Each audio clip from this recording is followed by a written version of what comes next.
back to my channel. It's me again, ang inyong Lola, Zylie Galusotti Vlogs. Ayan, ang iyong manis. Work, fight. And this episode, guys, we can check our lucky fridge.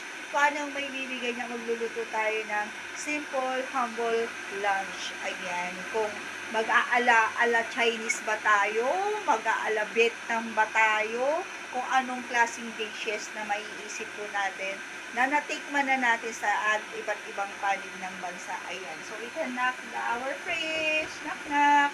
Ano may bibigay niya? Tana! Hindi ang aking fridge. So, dito lang ay itong natirang squash. Ayan. At 4 na egg. Ayan. Siguro mga 5 real lang yan. At i-recook po natin yung ating, ayan, punta na tayo sa ating humble kitchen, guys. Ang ating niluto kong nilaga kagabi. Ayan, wala po tayong stand ngayon. So, let's see, guys, kung paano ang gagawin natin. So, actually, may niluto po ako dito. Ayan, guys, kung nakikita nyo na nilaga. Ayan, ininit ko na, in-steam ko yung ano, kasi wala po kaming oven. Ayan. So, ito yung nilaga kagabi. So, i-recook ko lang yan.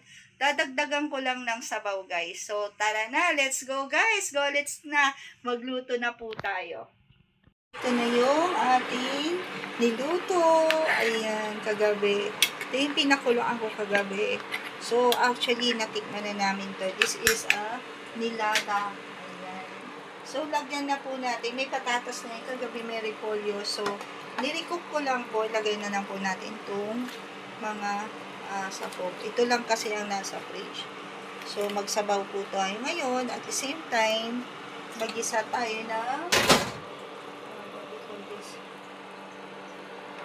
ating lulutuin. Ayan. So, takpan lang po natin to, guys. At lulutuin na natin to. Igigisa lang po natin to sa natirang. May inadobo po ako dito. Ayan. Lagyan lang natin siya ng egg. Ito yung gisang kalabasa. Ayan. Siguro worth 5 real lang to. Ito is natikman ko to dati nung pumunta ako sa Singapore, Malaysia, in Thailand. Ayan. Ganun din sa Japan. More on vegetables po kasi sila, guys. So, mamaya, let's see magkano tayo ng ala ginisang kalabasa. So, ito na, guys. Magluto na tayo ng ating igigisa na natin yung mga lulutuin po natin. Tunayan na natin ito. Muna, ubusan po ako ng garlic.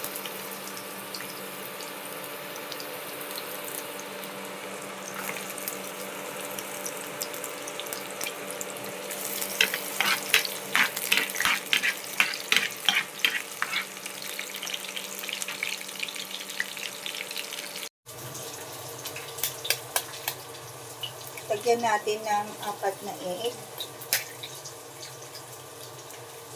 Maliliit lang itong egg.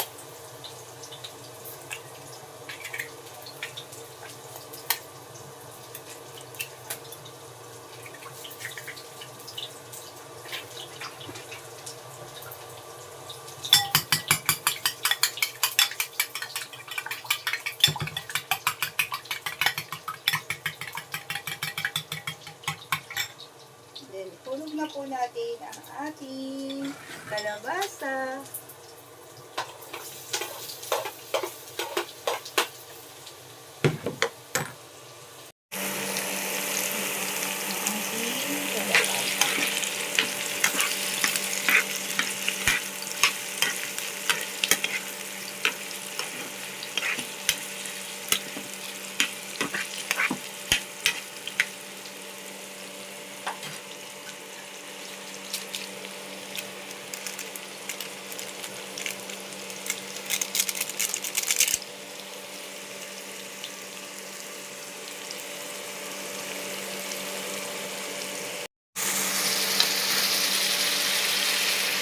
Guys, okay na to. Tulog na natin yung egg. This is a super tipid budget meal. 4 eggs lang. Plus, kapirasong slice lang ng kalabasa. Ayan mga mami, sa Pilipinas, mura lang po ang kalabasa at egg. So, So, sapat na to sa mga 4 na anak. 2 hanggang 4 na anak. Ayan. Equally into 4 na yan. So, ayan na. Igisa nyo lang. Masustansya na siya. At, ayan. We can share our, what do you call this? Super tipid budget meal. Kung wala po kayong, this is a very affordable budget and very yummy. Ayan guys. Ganyan lang. Be contentment. Maging makontento lang tayo. At lagyan lang natin ng art ang ating mga niluluto guys. Ayan. So, tapos na po yan. I-plate na po natin. At ito na, na-plate na rin ang ating nilag. Ito na guys, luto na ang ating ginisa at ating nilaga. Kain na po tayo sa labas.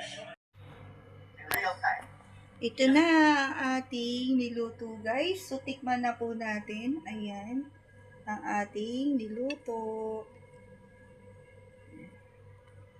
Kain po, tikman lang po natin. Ayan o. Sarap po nito kasi kalabasa, ginisa at affordable na po sa ating budget sa mga solo mommies, sa solo parents. Ayan. Harap. Nakakain ko lagi ito sa Malaysia at saka sa Singapore guys. So, tara na, kain na po. And magkakain muna po kami. And please comment down below lang po. And like and subscribe my YouTube channel. And please join us on our journey. Love you all guys. God is good all the time. Work, work, work. Fight, fight, fight. Thank you for watching sa ating channel na Super Tipid Budget Meal. Ayan guys, for our everyday. Thank you to all my viewers and subscribers. I love you guys. God bless. Bye!